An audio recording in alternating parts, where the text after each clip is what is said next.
भी ऐसे सब्सटेंस होंगे जो कि किसी भी केमिकल रिएक्शन में H पॉजिटिव आयंस डोनेट करेंगे। तो ये कुछ आपके पास बेसिस के एग्जांपल्स हैं जो कि किसी भी एसिड या फिर बेस में डालने पर अपना कलर को चेंज करेंगे। एंड वीक एसिड है उनकी जो पीएच वैल्यू होगी that is more than 7। Is that clear?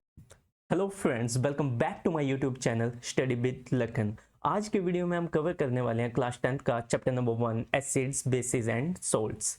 इससे पहले वाली वीडियो में हमने क्लास 10th का chapter number 1 chemical reaction and equation भी कवर किया था। अगर आप वो वीडियो देखना चाहते हो तो आप चैनल के ऊपर विजिट कर सकते हो या फिर नीचे डिस्क्रिप्शन बॉक्स में भी लिंक प्रोवाइड कर दिया जाएगा। सो बिना किसी देरी के चलिए शुरू करते हैं हमारी आज की वीडियो। सबसे पहले जो टॉपिक आता है आपके पास वो आता है एसिड्स। एसिड्स क्या होते हैं आइए समझते हैं। जो सबसे पहला पॉइंट यहाँ पे लिखा है, acid are the substances that can donate protons H positive during a chemical reaction. यानी कि एसिड कोई भी ऐसे सब्सटेंस होंगे जो कि किसी भी केमिकल रिएक्शन में H पॉजिटिव आयंस डोनेट करेंगे। सेकंड पॉइंट है आपके पास, acid have sour taste and turns blue litmus paper red. यानी कि एसिड का जो टेस्ट होता है वो होता है सोर। सोर का मतलब होता है कि खट्टा टेस्ट है उसका। और जब भी ब्लू लिटमस पेपर को आप किसी एसिड में डालोगे तो वो रेड कलर में कन्वर्ट हो जाएगा। ठीक है, कुछ एग्जांपल है आपके पास। जैसे आपके पास एसिड में आ गया well known acid that is HCl hydrochloric acid. उसके बाद आपके पास कुछ सल्फ्यूरिक एसिड, नाइट्रिक एसिड और एसिटिक एसिड। ये सारे आ गए आपके पास एसिड के एग्जांपल्स। एसिड्स के बाद आपके पास नेक्स्ट आता है बेसिस। बेसिस क्या होते हैं? Bases are the substance that can accept protons और डोनेट इलेक्ट्रॉन पेयर्स। यानी कि बेसिस ऐसे सब्सटेंस होंगे जो कि H पॉजिटिव आयन को एक्सेप्ट करेंगे। एसिड में क्या हो रहा था, वो डोनेट कर रहे थे H पॉजिटिव आयन को, और यहाँ पे बेसिस में H पॉजिटिव आयन को एक्सेप्ट करेंगे।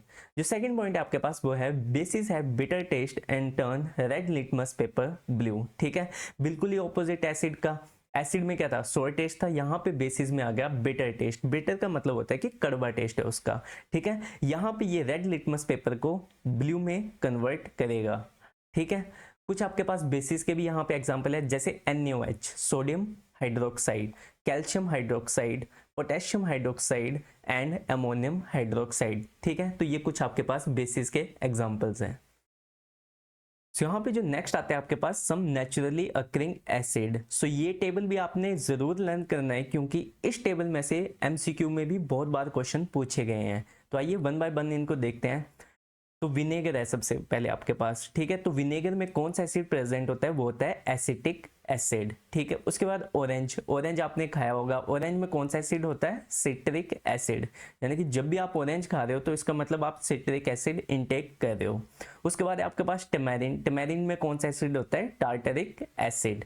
उसके बाद है टोमेटो। टोमेटो में होता है आपके पास ऑक्जेलिक एसिड। ठीक है, सोर मिल्क, कर्ड, दही आ गया आपके पास। दही में जो एसिड होता है वो होता है लैक्टिक एसिड। ठीक है, उसके बाद लेमन, नींबू आ गया आपके पास। नींबू में भी कौन सा एसिड होता है, वो होता है सिट्रिक एसिड। ठीक है, उसके बाद एंड स्टिंग। एंड स्टिंग में है मिथेनोइक एसिड। ठीक है, तो बुक में यहाँ पे फॉर्मिक एसिड भी लिखा होगा। ठीक है, तो दोनों का मीनिंग सेम ही है, तो आपने ये दोनों में से कोई भी लर्न कर सकते हो। उसके बाद नेटल स्टिंग, उसमें भी कौन सा एसिड है, मिथेनोइक एसिड। ठीक है, तो इस टेबल को भी जरूर आपने अच्छे से पढ़ के जाना है ताकि पेपर में जब भी MCQ में कोई क्वेश्चन आए तो आपसे वहां पे क्वेश्चन आप उसको सोल्व कर पाओ। जो नेक्स्ट टॉपिक आता है आपके पास वो है इंडिकेटर्स। इंडिकेटर्स क्या होते हैं ये समझते हैं। An indicator is a chemical compound that changes its colour in the presence of acid और बेस। यानी कि इंडिकेटर एक ऐसे केमिकल कंपाउंड होंगे जो कि किसी भी एसिड या फिर बेस में डालने पर अपना कलर को चेंज करेंगे। जैसे कुछ एग्जांपल है हमारे पास फिनोल पैथिलीन। ठीक है, तो ये फिनोल पैथिलीन, इसको लाइटली नहीं लेना है, इससे रिलेटेड एग्जाम में बहुत क्वेश्चन पूछे जाते हैं। फिनोल पैथिलीन आ गया, उसके बाद लिटमस पेपर आ गया और उसके बाद टर्मरिक पाउडर आ गया। यानी कि जब भी आप किसी भी एसिड और बेस को इन सभी इंडिकेटर्स में डालोगे तो वो अपने कलर को चेंज करेंगे। सो जो नेक्स्ट है आपके पास इंडिकेटर का टाइप वो है ओल्फैक्टरी इंडिकेटर। आइए क्या होता है समझते हैं कि substances whose smell odour changes in acidic and basic medium. ठीक है, सो सबसे पहले स्मेल या फिर ऑर्डर दोनों का मीनिंग सेम ही होता है। ठीक है, तो ओल्फैक्टरी से आपने याद रखना है कि यहाँ पे स्मेल से रिलेटेड बात हो रही है। तो यानी कि ऐसे कोई भी सब्सटेंसेस जिनकी स्मेल चेंज होगी जब आप उसको एसिड में या फिर बेस में डालोगे। जो सबसे पहला एग्जांपल है आपके पास अनियन। ठीक है, सेकंड एग्जांपल है क्लोव ऑयल, थर्ड है वनीला एक्सट्रैक्ट, ठीक है। क्लोव ऑयल होता है लौंग का तेल, शायद आपके घर में भी होगा या फिर शायद नहीं भी होगा। सो अनियन, ठीक है। तो जब भी ये सारे ऑल्फैक्टरी इंडिकेटर्स में जब भी आप इनको किसी भी एसिड में डालोगे तो ये अपनी स्मेल को रिटेन करते हैं, यानी कि इनकी स्मेल जैसी नेचुरली है जब आप एसिड में डालोगे तब भी इनकी स्मेल वैसी ही रहेगी, ठीक है। और जो सेकंड पॉइंट है इन सभी में वो है लूजी स्मेल इन बेस, ठीक है। तो जब भी आप इन सभी इंडिकेटर्स को, ऑल्फैक्टरी इंडिकेटर्स को किसी बेस में डालोगे तो ये अपनी स्मेल को लूज कर जाते हैं, यानी कि इनकी स्मेल जो है पहले कुछ और आती थी और जब आप उसको बेस में डालोगे तो वो बिल्कुल ही हट जाएगी।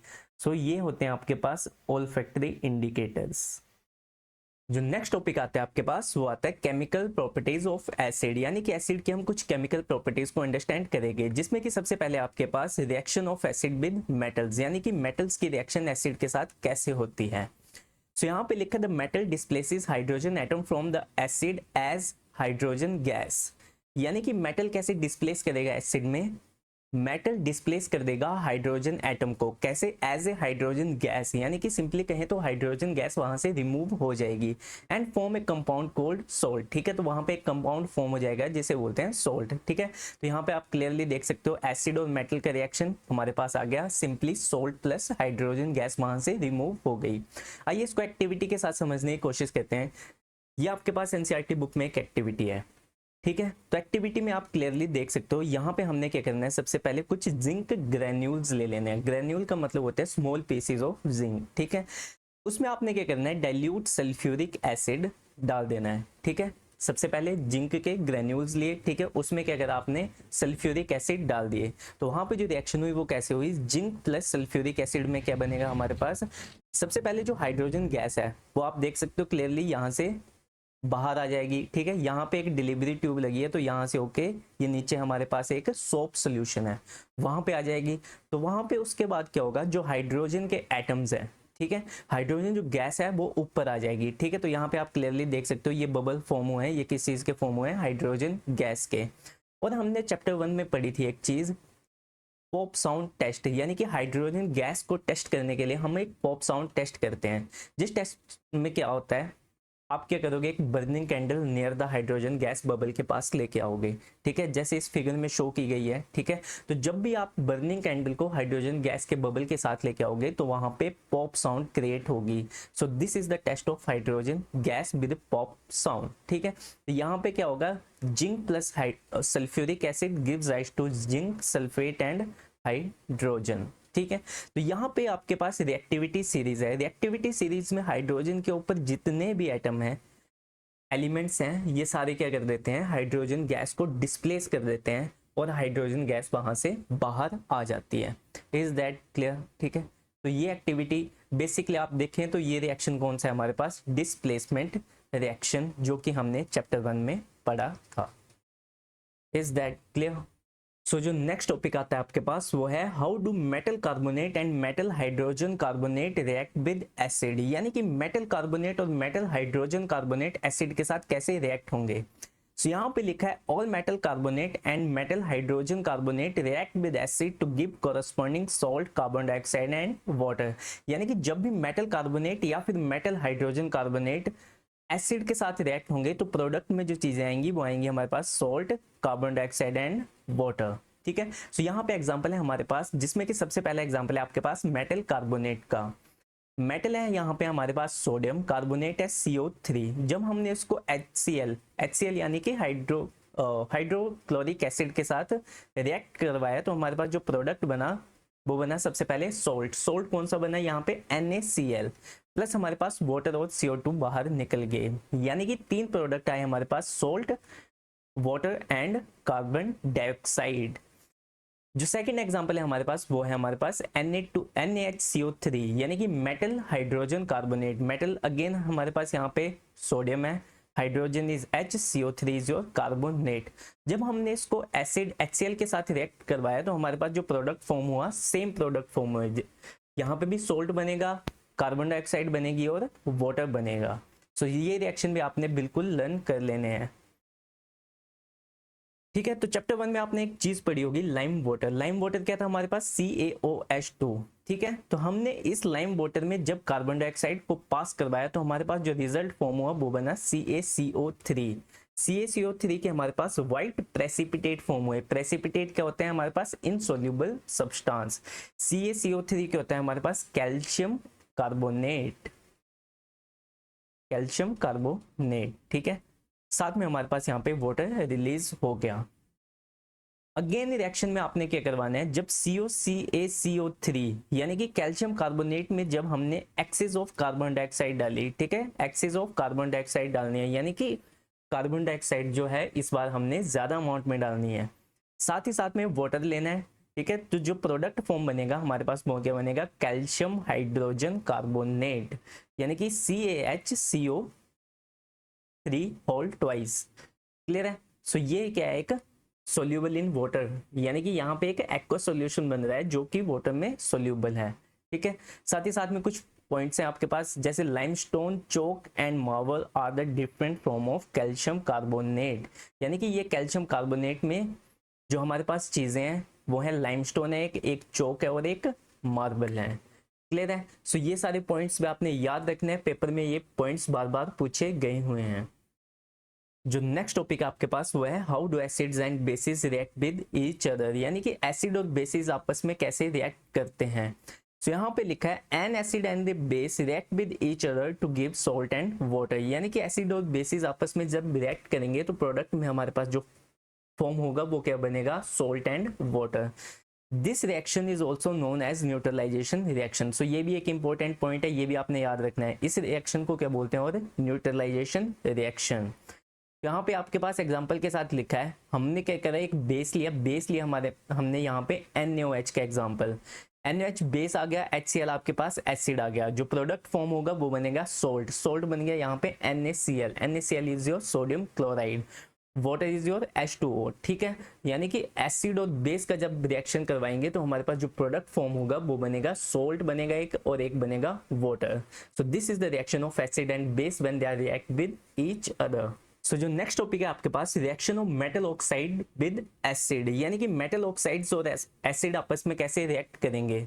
सो यहाँ पे क्लियरली लिखा है कि metal oxide plus acid gives rise to salt and water, यानी कि मेटल ऑक्साइड और एसिड आपके पास कैसे आएंगे, जो प्रोडक्ट फॉर्म होगा यहाँ पे भी क्या बनेगा? Salt and water. अभी आपने थोड़ी देर पहले पढ़ा कि एसिड और बेस जब रिएक्ट कर रहे थे तो हमारे पास जो प्रोडक्ट फॉर्म हो रहे थे वो भी क्या बन रहे थे? Salt and water. So same reaction यहाँ पे भी होगी जब आप मेटल ऑक्साइड को, यहाँ पे जो एग्जांपल दिया गया है वो दिया गया है कॉपर ऑक्साइड का, यानी कि कॉपर क्या है हमारे पास? मेटल है, ओ क्या है? ऑक्सीजन। बेसिकली ऑक्सीजन यहाँ पे ऑक्साइड की तरह रिएक्ट कर रही है।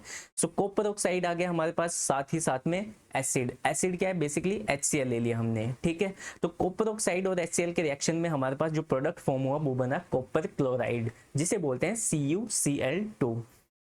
ठीक है, कॉपर ऑक्साइड का कलर है यहाँ पे ब्लैक, जब इसने एसिड के साथ रिएक्ट करा तो इसने अपना कलर चेंज कर लिया। ठीक है, कलर किस में आ गया? ये ब्लू ग्रीन में, प्लस हमारे पास H2O बाहर निकल गया, यानी कि वाटर फॉर्म हो गया। So metal oxide are basic oxides. ठीक है, तो ये पॉइंट आपने जरूर याद रखना है कि यहाँ पे मेटल ऑक्साइड कौन से नेचर के हैं? बेसिक नेचर के हैं। ठीक है, तो ये आ गया आपके पास मेटल ऑक्साइड और एसिड का एग्जाम्पल। नेक्स्ट रिएक्शन है आपके पास reaction of non metal oxide with base. तो जब भी नॉन मेटल ऑक्साइड और बेस आपस में रिएक्ट करेंगे तो जो आपके पास प्रोडक्ट फॉर्म होगा वो बनेगा सॉल्ट एंड वाटर, यानी कि सेम रिएक्शन हो रही है सभी में, बस नॉन मेटल ऑक्साइड और एसिड एंड बेस आपस में इंटरचेंज कर रहे हैं। Product are same in these three reaction. तो यहाँ पे जो एग्जांपल में है आपके पास वो है नॉन मेटल ऑक्साइड है आपके पास CO2, कार्बन डाइऑक्साइड गैस ली है हमने, सिंपली बेस लिया है हमने यहाँ पे CaOH2। CaOH2 क्या होता है आपके पास? Calcium hydroxide. तो जो प्रोडक्ट फॉर्म हुआ वो हमारे पास बना एक सोल्ट बना। सोल्ट किस चीज का बना? CaCO3, कैल्शियम कार्बोनेट का। वाटर हमारे पास H2O वहां पे निकल गया। ठीक है, तो non metal oxide are acidic oxide. तो यहाँ पे जो नॉन मेटल ऑक्साइड वो कौन से नेचर के हैं? एसिडिक नेचर के हैं। सो ये पॉइंट भी आपने याद रखना है। सो जो नेक्स्ट टॉपिक है आपके पास कि what do all acid and bases have in common, यानी कि एसिड और बेसिस में ऐसी कॉमन कौन सी चीजें हैं। तो मैं यहाँ पे आपको बताना चाहूंगा कि जितने भी एसिड या फिर बेस हैं they are good conductor of electricity. यानी कि जितने एसिड एंड बेसिस हैं वो सारे क्या हैं हमारे पास इलेक्ट्रिसिटी के गुड कंडक्टर हैं। अब जैसे सपोज आपके पास प्योर वाटर है, तो जब भी आप प्योर वाटर में इलेक्ट्रिसिटी पास करने की कोशिश करोगे तो वहां पे इलेक्ट्रिसिटी पास नहीं होगी। द रीजन इज वहां पे कोई भी आयंस प्रोड्यूस नहीं होंगे। बट जब भी आपने प्योर वाटर में कोई भी एसिड या फिर बेस डाल दिया, तो जहां पे आपको पता है कि एसिड जब पानी में डलेगा तो वहां पे आपके पास H पॉजिटिव आयन प्रोड्यूस होंगे, तो उसी आयंस की वजह से वहां पे इलेक्ट्रिसिटी कंडक्ट की जाएगी। अगर जब भी आपने बेस डाल दिया तो बेस में आपको पता है कि वहां पे OH नेगेटिव यानी कि हाइड्रोक्साइड आयन प्रोड्यूस होते हैं, तो उसकी वजह से भी वहां पे इलेक्ट्रिसिटी कंडक्ट कर जाएगी। बट अगर नॉर्मली आपने ग्लूकोज ले लिया या फिर कोई और कंपाउंड, एल्कोहलिक कंपाउंड ले लिया या फिर एल्कोहलिक कोई भी सोल्यूशन ले लिया, तब भी वहां पे इलेक्ट्रिसिटी कंडक्ट नहीं करेगी। सो यहाँ पे हम बहुत ही इंपॉर्टेंट चीज समझे कि जब भी एसिड एंड बेस किसी एक्वस सॉल्यूशन में है तभी हम इलेक्ट्रिसिटी को कंडक्ट कर सकते हैं, विदाउट उसके हम इलेक्ट्रिसिटी को कंडक्ट नहीं कर सकते। सो मैं आपसे यहाँ एक क्वेश्चन पूछना चाहूंगा कि अगर सपोज हमारे पास वाटर नहीं है तो क्या एसिड अपनी प्रॉपर्टी शो करेगा? सो इसका आंसर है नहीं, बिल्कुल नहीं करेगा, क्योंकि अभी हमने पढ़ा एसिड को डिसोसिएट होने के लिए वाटर चाहिए होता है। जब भी एसिड वाटर में डिसोसिएट होता है तभी वो H पॉजिटिव आयन रिलीज करता है। अगर वहां पे वाटर नहीं है तो वो अपनी प्रॉपर्टी शो नहीं करेगा। सो यहाँ पे मैं आपको 2 पॉइंट बताना चाहता हूँ, जिसमें कि सबसे पहला पॉइंट आता है, अगर हमारे पास ड्राई लिटमस पेपर है, हमने उसको एसिड में डाल दिया, तो क्या वो अपना कलर चेंज करेगा? Answer is no change. ठीक है। वहीं दूसरी तरफ आपके पास मॉइस्ट लिटमस पेपर है, यानी कि हमने उसमें क्या कर दिया, पानी ऐड कर दिया, वाटर ऐड कर दिया, तो वो अपना कलर रेड में चेंज कर लेगा। यानी कि एसिड को अपनी प्रॉपर्टी शो करवाने के लिए वाटर की नीड होती है। जैसे यहाँ पे लिखा है नीचे HCl। HCl क्या है? हमारे पास एसिड है। HCl को जब भी वाटर के साथ रिएक्ट करेंगे तो यहाँ पे जो HCl के H पॉजिटिव आयन है वो वाटर के साथ मिलके H3O पॉजिटिव आयन बना देगा। यहाँ पे भी नीचे रिएक्शन में यही सेम चीज लिखी गई है। तो यहाँ पे जो प्रोडक्ट में आएगा वो आएगा हमारे पास H3O पॉजिटिव आयन, जिसे आप हाइड्रोनियम आयन्स भी कहते हो। सो ये पॉइंट्स भी आपने याद कर लेने हैं। और सेम यही चीज बेस के साथ भी होती है। जैसे हमने देखा कि एसिड में पानी डालने पर वो H पॉजिटिव आयन रिलीज करता है, वैसे ही अगर सपोज हमारे पास कोई बेस है NaOH, ठीक है, तो जब NaOH को हम पानी में डालेंगे तो वो किस में डिसोसिएट हो जाएगा? सोडियम आयंस में प्लस हाइड्रोक्साइड आयंस में। और अभी तक हमने यही चीज पढ़ा कि जो पानी में डालने पर OH नेगेटिव आयन रिलीज करते हैं वही क्या होते हैं हमारे पास? बेस। और मैं यहाँ पे आपको एक पॉइंट बताना चाहूंगा, इस बेसिस दैट आर सोल्यूबल इन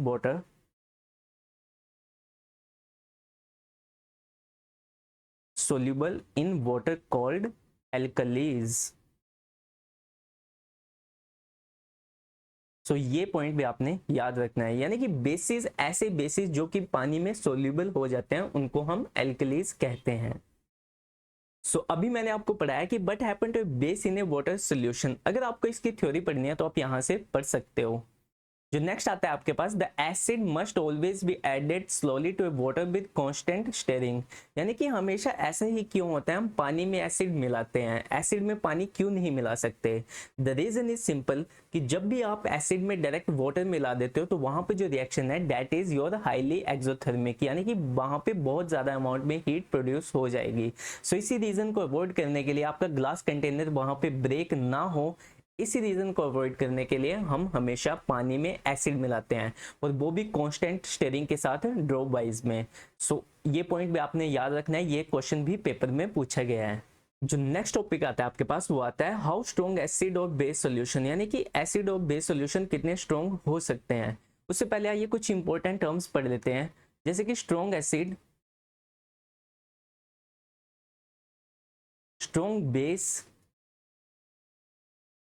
या फिर वीक एसिड और वीक बेसिस कौन से होते हैं। ठीक है। सो सबसे पहले पढ़ते हैं कि स्ट्रॉन्ग एसिड कौन से होते हैं। स्ट्रॉन्ग एसिड वो एसिड होते हैं जो कि कंप्लीटली डिसोसिएट हो जाएं, यानी कि टूट जाएं किसमें? H पॉजिटिव आयंस में। वहीं स्ट्रॉन्ग बेस वो बेसिस होंगे जो कि कंप्लीटली डिसोसिएट हो जाएं OH नेगेटिव आयंस में, OH नेगेटिव आयंस में, ठीक है। वहीं वीक एसिड वो एसिड होते हैं जो कि पार्शियली डिसोसिएट हो जाएं आपके H पॉजिटिव आयंस में, और weak bases completely partially dissociate हो जाएं OH नेगेटिव आयंस में, ठीक है। स्ट्रॉन्ग एसिड के कुछ एग्जांपल है हमारे पास, जैसे आपके पास आ गया HCl, H2SO4 या फिर नाइट्रिक एसिड। और जो स्ट्रॉन्ग बेस है उसका एग्जांपल आ गया हमारे पास NaOH यानी कि सोडियम हाइड्रोक्साइड। वहीं वीक बेसिस के कुछ एग्जांपल है हमारे पास, वीक एसिड के एग्जांपल है हमारे पास CH3COH या फिर H2SO CO3, ठीक है। CH3COH is your acetic acid and H2CO3 is your carbonic acid। वहीं वीक बेस के एग्जांपल है आपके पास अमोनियम हाइड्रोक्साइड NH4OH। तो अभी हम टॉपिक पे वापस आते हैं, ठीक है। टॉपिक था हमारा हाउ स्ट्रॉन्ग एंड एसिड और बेस सॉल्यूशन, ठीक है। तो कितना ज्यादा एक एसिड और बेस सॉल्यूशन स्ट्रॉन्ग होगा वो डिपेंड करेगा कुछ इंडिकेटर्स के ऊपर, ठीक है। जो इंडिकेटर में सबसे पहले आ गया आपके पास पीएच स्केल, ठीक है। पीएच स्केल कुछ ऐसी दिखती है आपकी, जिसमें कि एक साइड होती है 0, एक साइड होता है 14, ठीक है। बीच में आपके नंबर्स आएंगे जैसे 1 2 3 4 5 6, ठीक है। 7 ये आ गया, और 8 9 10 11 12 13, ठीक है। तो अभी आप यहाँ पे क्लियरली देख सकते हो, जहां पे 7 है वो चीज क्या होगी, न्यूट्रल होगी, यानी कि ना तो वो एसिडिक होगा ज्यादा, ना ही बेसिक होगा, वो एकदम बीच में होगा, न्यूट्रल, ठीक है। जहां पे यहाँ पे आपकी लेफ्ट हैंड साइड है, यहाँ पे आपका एसिडिक नेचर इंक्रीज करेगा, यानी कि जो 1 होगा वो ज्यादा एसिडिक होगा, 2 उससे थोड़ा कम होगा, 3 उससे कम, ठीक है। और जो राइट हैंड साइड है वहां पे आपका बेसिक नेचर इंक्रीज करेगा। एसिडिक नेचर इंक्रीज करने का मतलब है कि यहाँ पे H पॉजिटिव आयन की कंसेंट्रेशन इंक्रीज करेगी, और जहां पे बेसिक नेचर इंक्रीज करेगा उसका मतलब ये हुआ कि वहां पे H पॉजिटिव आयन की कंसेंट्रेशन डिक्रीज करेगी, और जो OH नेगेटिव आयंस है उसकी कंसेंट्रेशन वहां पे इंक्रीज करेगी, ठीक है। तो थ्योरी आप यहां से पढ़ सकते हो। और जो बीच में 7 है यहाँ पे न्यूट्रल सॉल्यूशन आएंगे आपके, क्लियर है। नेक्स्ट जो टॉपिक है आपके पास वो है universal indicator. Universal indicator basically mixture होता है सेवरल इंडिकेटर का, मिक्सचर ऑफ सेवरल इंडिकेटर्स। ये भी आपका सेम पीएच स्केल की तरह होता है, बस यहाँ पे नंबर्स को कलर्स के द्वारा रिप्रेजेंट किया गया है। जैसे आप यहाँ पे क्लियरली देख सकते हो, 14 पे वायलेट कलर है, 0 पे रेड कलर है, और 7 पे है आपके पास ग्रीन कलर। तो आपने ये कलर कैसे याद रखना है, आपने विबग्योर पढ़ा होगा, WIBGYOR, ठीक है। तो आप क्लियरली देख सकते हो कि 14 के ऊपर वायलेट कलर है, तो यहाँ पे V वायलेट में आ गया, और जो बीच में हमारे पास 7 आता है न्यूट्रल सॉल्यूशन में, वहां पे आपके पास G कलर है, यानी कि ग्रीन कलर है, और 0 पे आपके पास रेड कलर है जो कि स्टार्टिंग में है। सो ये कलर्स भी आपने लर्न करने हैं। यहाँ पे नीचे डिफरेंट टाइप्स ऑफ सब्सटेंसेस लिखेंगे हैं जिनकी पीएच वैल्यू लिखी गई है, तो आप पीएच वैल्यू को यहाँ पे जो कलर हैं सब्सटेंसेस के, वहां से पीएच को इंडिकेट करोगे कि इसकी पीएच कितनी होगी। सो आपने ये यूनिवर्सल इंडिकेटर भी लर्न कर लेना है, क्योंकि एमसीक्यू में भी इससे रिलेटेड क्वेश्चन पूछे जा सकते हैं। सो जो नेक्स्ट टॉपिक आपके पास आता है वो आता है importance of pH in everyday life, यानी कि पीएच की इंपॉर्टेंस पढ़ेंगे हम एवरीडे लाइफ में कैसी होती है। सो सबसे पहले पॉइंट है यहाँ पे in case of plant and animals. So सबसे पहले प्लांट्स एंड एनिमल्स के केसेस पढ़ते हैं। सो आपको पता होना चाहिए कि आपकी बॉडी में जो पीएच रेंज है वो कितनी है, 7.0 टू 7.8, क्लियर है। नेक्स्ट पॉइंट है आपके पास कि जब भी रेन वाटर की पीएच लेस देन होगी किससे, 5.6 से, तो जो एसिड रेन कहलाते हैं उसे, क्लियर है। तो जब भी रेन वाटर की पीएच होगी less then 5.6, that rain is called acid rain, clear है।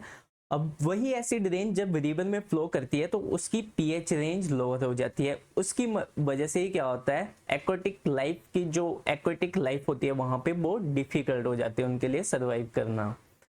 नेक्स्ट है आपके पास pH in our digestive system, ठीक है। तो आपको पता होना चाहिए कि जो आपका स्टमक है वो क्या प्रोड्यूस करता है, HCl एसिड, और वही HCl यानी कि हाइड्रोक्लोरिक एसिड आपके फूड के डाइजेशन में हेल्प करता है, ठीक है। नेक्स्ट पॉइंट है कि जब भी इनडाइजेशन होती है तो वहां पे स्टमक क्या करता है, too much of acid produce करता है। उसकी वजह से क्या होता है, आपके पेट में इरिटेशन हो जाएगी या फिर पेन हो जाएगी। क्लियर है? सो यहाँ पे एसिड प्रोड्यूस करता है, अगर हमने उसको न्यूट्रलाइज करना है तो हमें बेस लेना पड़ेगा। ठीक है, तो वहां पे उस एसिड के इफेक्ट को न्यूट्रलाइज करने के लिए हम जो बेस लेते हैं उसका नाम है मिल्क ऑफ मैग्नीशिया या फिर मैग्नीशियम हाइड्रोक्साइड, जिसको आप MgOH2 से भी जानते होंगे। क्लियर है?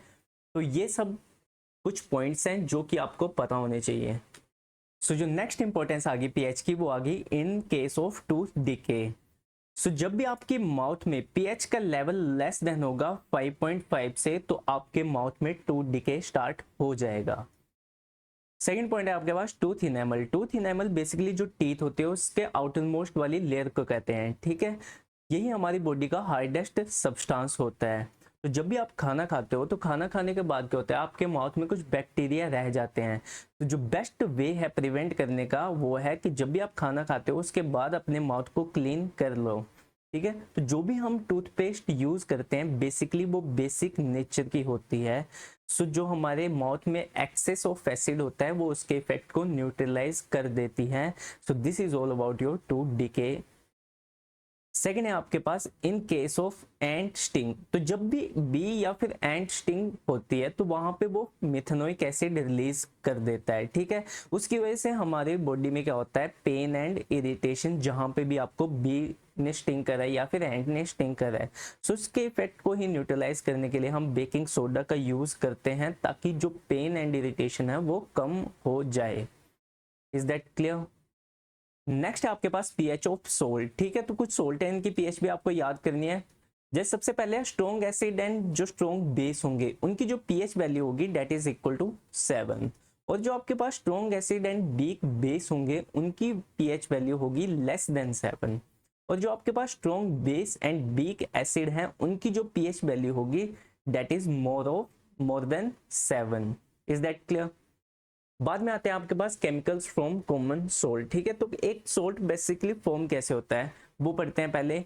ए salt is form by the combination of HCl यानी कि hydrochloric acid and sodium hydroxide solution, that is NaOH solution. ठीक है, तो इन दोनों के कॉम्बिनेशन से जो हमारे पास सोल्ट फॉर्म हुआ दैट इज NaCl। ठीक है, सोडियम क्लोराइड। और यही सोल्ट हमारे डेली लाइफ में यूज होता है। ठीक है, कैसे? In the form of sodium hydroxide, baking soda, washing soda आप यूज करते होंगे, bleaching powder and many more. ठीक है, तो ये सब आ गया आपके पास कॉमन सोल्ट में। जो सबसे पहला आपके पास सोल्ट आ गया that is sodium hydroxide. Sodium hydroxide का जो कॉमन नेम होता है वो होता है कॉस्टिक सोडा। तो ये पॉइंट भी आपने याद रखना है। The main question is this कि सोडियम हाइड्रोक्साइड गैस हमारे पास फॉर्म कैसे हुई, ये हमारे पास गैस बनी कैसे।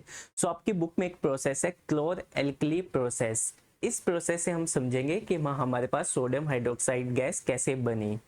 सो आपके पास यहाँ पे एक बीकर है। ठीक है, बीकर में क्या है, आपके पास पानी है। ठीक है, पानी में आपने क्या करना है, NaCl को मिक्स कर देना है। ठीक है, तो आपके पास एक सोल्यूशन बन जाएगा, उस सोल्यूशन को बोलते हैं ब्राइन सोल्यूशन। मैं यहाँ पे लिख देता हूँ, आपने क्या लिया, NaCl लिया प्लस वाटर लिया।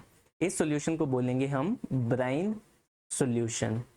Is that clear? ठीक है, उसके बाद आपने क्या करना है, यहाँ पे 2 इलेक्ट्रोड्स ले लेनी है। ठीक है, एक साइड आपने ले ली कैथोड और दूसरी साइड ले ली आपने एनोड। ठीक है, उन दोनों को आपने एक बैटरी के साथ कनेक्ट कर देना है। तो जब भी आप इलेक्ट्रिसिटी पास करोगे तो आप यहाँ पे नोटिस करोगे कि NaCl है। ठीक है, वो डिसोसिएट हो जाएगा Na पॉजिटिव Cl नेगेटिव में, और ये जो H2O है ये भी टूट जाएगा कि इसमें H पॉजिटिव और OH नेगेटिव आयन में। ठीक है, और बाद में ये NaOH क्या करेंगे, एक दूसरे के साथ कंबाइन कर जाएंगे, NaOH। Is that clear? ठीक है, अब देखो यहाँ पे जो एनोड है, एनोड वाली साइड से जो आपकी क्लोरीन गैस है वो एस्केप कर जाएगी, और जो कैथोड वाली साइड है वहां से आपकी हाइड्रोजन गैस एस्केप कर जाएगी। और साथ ही साथ में कैथोड के पास आपके पास NaOH as a solid substance आपके पास मिल जाएगा। उसी को क्या बोलते हैं आप, कॉस्टिक सोडा या फिर sodium hydroxide. Is that clear? So जो नेक्स्ट सोल्ट है आपके पास वो है ब्लीचिंग पाउडर। ठीक है, तो ब्लीचिंग पाउडर क्या होता है, ब्लीचिंग पाउडर होता है आपके पास CaOCl2। ठीक है। सो ये बना कैसे, आपने चैप्टर 1 में पढ़ा होगा, हमने क्या पढ़ा था, dry slaked lime CaOH whole twice, इसे आप कैल्शियम हाइड्रोक्साइड भी बोलते हो, ठीक है। तो कैल्शियम हाइड्रोक्साइड की रिएक्शन जब क्लोरीन गैस के साथ करवाई तो आपके पास जो प्रोडक्ट फॉर्म हुआ वो बना bleaching powder plus water. Is that clear, ठीक है। तो इस तरह से हमारे पास ब्लीचिंग पाउडर की फॉर्मेशन हुई। साथ ही साथ में इसके कुछ यूजेस हैं वो भी आपने पढ़ने हैं, क्योंकि पेपर में ये भी पूछ लेते हैं, ठीक है। सबसे पहले यूज आ गया इसका, टेक्सटाइल इंडस्ट्री में यूज होता है, ठीक है। For bleaching wood pulp into paper factories, यहाँ पे भी इसका यूज है। साथ ही साथ में यहाँ पे यूज है वॉश्ड क्लॉथ्स इन लॉन्ड्री, ठीक है। तो यहाँ पे भी इसका यूज होता है। बाद में कुछ और यूज भी है, जैसे केमिकल इंडस्ट्रीज में इसका यूज होता है, और साथ ही साथ में to make drinking water free from germs, ठीक है। तो ड्रिंकिंग वाटर को जर्म फ्री करने के लिए यहाँ पे भी ब्लीचिंग पाउडर का यूज होता है। तो आपने ये पॉइंट्स भी याद रखने हैं। सो जो नेक्स्ट सोल्ट है आपके पास वो है बेकिंग सोडा, ठीक है। तो बेकिंग सोडा का जो केमिकल नेम है आपके पास वो है सोडियम हाइड्रोजन कार्बोनेट NaHCO3। अब इसकी फॉर्मेशन कैसे हुई, ठीक है। सो इसकी फॉर्मेशन के लिए हमने लिया NaCl प्लस H2O यानी कि ब्राइन सोल्यूशन, अभी आपने थोड़ी देर पहले पढ़ा। NaCl प्लस H2O के साथ आपने लिया CO2 carbon dioxide plus NH3 ammonia. जब आपने इन चारों को रिएक्शन करवाया तो आपके पास जो प्रोडक्ट में आया वो बना NH4Cl यानी कि अमोनियम क्लोराइड प्लस NaHCO3 यानी कि बेकिंग सोडा या फिर सोडियम हाइड्रोजन कार्बोनेट, ठीक है।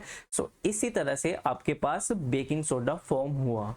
जब आपने इसी सोडा को हीट करा तो आपके पास जो प्रोडक्ट आए वो बने sodium carbonate plus H2O plus CO2, ठीक है। तो ये वाला पॉइंट भी आपने याद रखना है और ये वाली रिएक्शन भी आपने याद रखनी है। अगले आपके पास यूजेस ऑफ बेकिंग सोडा। तो बेकिंग सोडा के क्या क्या यूज हैं, ठीक है। सबसे पहले बेकिंग सोडा है तो वो बेकिंग पाउडर बनाने के लिए यूज होता है, क्योंकि यहाँ पे एक एसिड होता है जिसे बोलते हैं टार्टरिक एसिड, जो कि बेकिंग पाउडर को फॉर्म करने में हेल्प करता है। साथ ही साथ में बेकिंग सोडा के यूज आपके केक या फिर ब्रेड बनाने में यूज करता है, क्योंकि हमने देखा है यहाँ पे जो हीट करा था हमने बेकिंग सोडा को तो हमारे पास गैस आई थी CO2, ठीक है। तो इसकी हेल्प से जो केक है वो स्पॉन्जी या फिर फ्लफी होते हैं। इज दैट क्लियर, ठीक है। साथ ही साथ में इसका यूज एंटासिड में किया जाता है, ठीक है। साथ ही साथ में इसका use soda acid fire extinguishers में भी यूज किया जाता है। जो नेक्स्ट सोल्ट आ गया आपके पास वो आ गया वॉशिंग सोडा, ठीक है। तो वॉशिंग सोडा क्या होता है, इट इज Na2CO3.10H2O, ठीक है। तो ये बना कैसे, आइए देखते हैं। सबसे पहले आ गया हमारे पास Na2CO3। अभी आपने देखा जब आपने बेकिंग सोडा को हीट करा था तो आपके पास ये प्रोडक्ट फॉर्म हुआ था, इसे बोलते हैं सोडियम कार्बोनेट। जब आपने इसके साथ 10 वाटर के मॉलिक्यूल्स फिक्स करे तो आपके पास जो रिजल्ट फॉर्म हुआ दैट इज Na2CO3.10H2O। यही क्या होता है आपके पास वॉशिंग सोडा, ठीक है। यहाँ पे 10H2O क्या है, बेसिकली ये है वाटर ऑफ क्रिस्टलाइजेशन, जिसका टॉपिक अभी हम नेक्स्ट पढ़ेंगे। उससे पहले आइए इसके कुछ यूजेस देख लेते हैं। तो वॉशिंग सोडा का जो यूज है वो आता है आपके ग्लास में, सोप में, पेपर इंडस्ट्रीज में, ठीक है। साथ ही साथ में कंपाउंड आता है बोरेक्स, ठीक है, उसको बनाने में भी वॉशिंग सोडा का यूज होता है, ठीक है। साथ ही साथ में डोमेस्टिक पर्पजेस में भी आपको पता है हम वॉशिंग सोडा का यूज करते हैं। साथ ही साथ में it is used for removing permanent hardness of water, यानी कि परमानेंट हार्डनेस वाटर की रिमूव करने के लिए भी हम वॉशिंग सोडा का यूज करते हैं।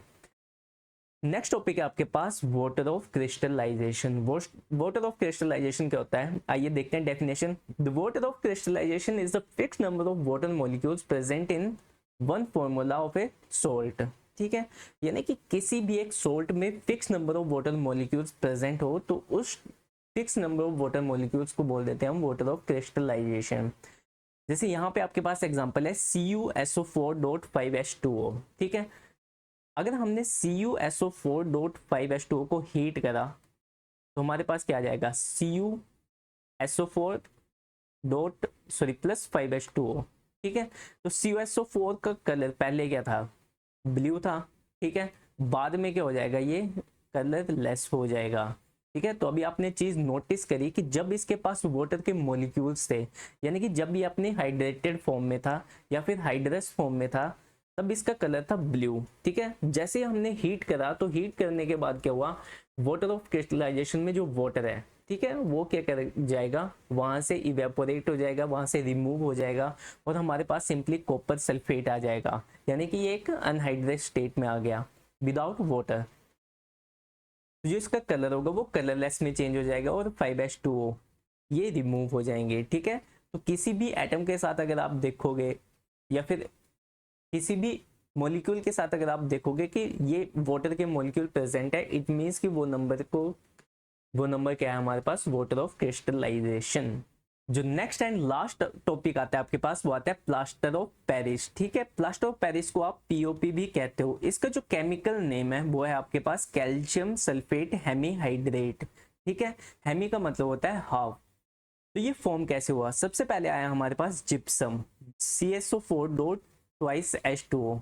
जब आपने जिप्सम को हीट करा एट 373 केल्विन पे, तो आपके पास जो प्रोडक्ट फॉर्म हुआ वो प्रोडक्ट फॉर्म हुआ CSO4.12H2O प्लस 1.5H2O। ठीक है, तो ये जो कंपाउंड फॉर्म हुआ बेसिकली यही क्या होता है आपके पास plaster of Paris, that is POP।